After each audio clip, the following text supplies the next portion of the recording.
I know you talked a little bit about like, you know, you just started like making the video game covers back in the day. Was there a moment where you're like, I want to keep making covers, you know, because you talked about you experimented it a bit, but was there something that gave you like, I'm going to do this? I'm trying to remember because like I wish I could like perfectly remember my mindset, but I remember Right. like before I even thought about playing guitar with video game music, what I loved to do was like transcribe it and stuff, and like I like to figure out but that's what's so cool about like Nintendo 64 and PlayStation 1 is that they use a lot of like MIDI sounds. Oh yeah. But what you can do is you can actually perfectly recreate the music like with the same exact sounds. So that was like very enticing to me to just be like, all right, well, let's make like the perfect recreation of these songs and stuff.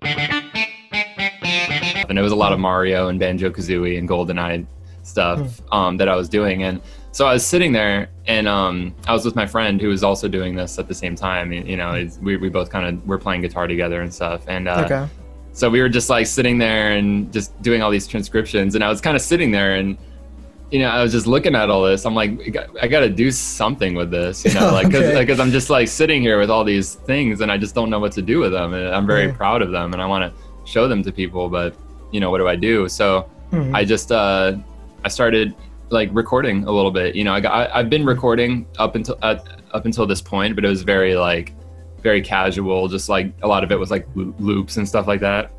So like, this was like very like a point in my life or whatever where I was like really wanting to get into recording. So I had all of this transcriptions. So I figured out how to like interface the transcription with the recording program and how to get the drums in there and how to do all that. Yeah. And then I just started playing guitar on it.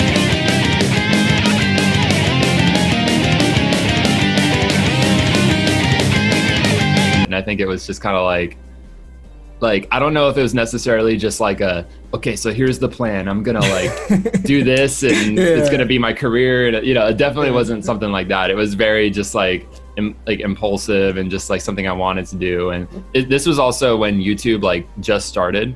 And I was very intrigued by YouTube and just the idea that everyone's like posting all this like amazing content. Also like websites like Newgrounds were around. Yeah. And like I was very inspired by all the artists like doing animations on Newgrounds and stuff. And I was just like, I just want to do something cool like that too. So I just kind of I just wanted to put something out there that was cool, you know. And really what happened was when people were watching it and they were commenting on it and saying how good it is, like that was like, it was like a drug, you know. It's like, oh my God, like people like this, they like me, they think this is cool, you know, because it's like I was a nerdy kid in high school, so like you know, it's not like I was like beaten up every day, but I definitely wasn't like the most popular kid in school. So to like to have a place where everyone's just like saying how cool and talented I am, that was really nice for me. So I just like a lot of it was initially obviously my own dedication to get better at it, but also just wanting to see all these nice comments and see all these people be cool and stuff. And like, so it was definitely just like, you know, that was kind of the story behind it. It was just like, it was kind of just something I did for fun one day and I put it out there thinking nothing of it. And then once I realized how much people liked it, I was like, all right, well, let's do another one and another one. Yeah. Definitely confidence boost when you do something on YouTube and you're like, this is sick. Like people are digging it. Yeah. Because if you showed it to anybody at your school, they'd be like, what that, like, this is like, who cares? You know?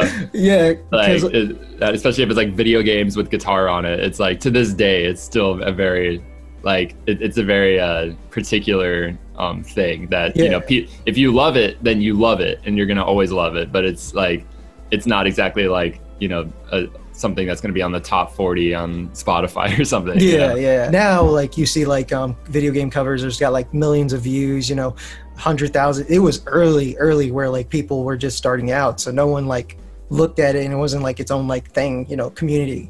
So it was, so showing that to people, it probably would be like, what's this? You know? What I didn't realize was that there was a lot of people doing the same thing, like literally putting guitar, Family Jewels was doing it. And like, and that was like, that was the big thing for me, was like seeing that other people were doing it. And then we all just kind of looked at each other. We're like, oh, hey, what's up?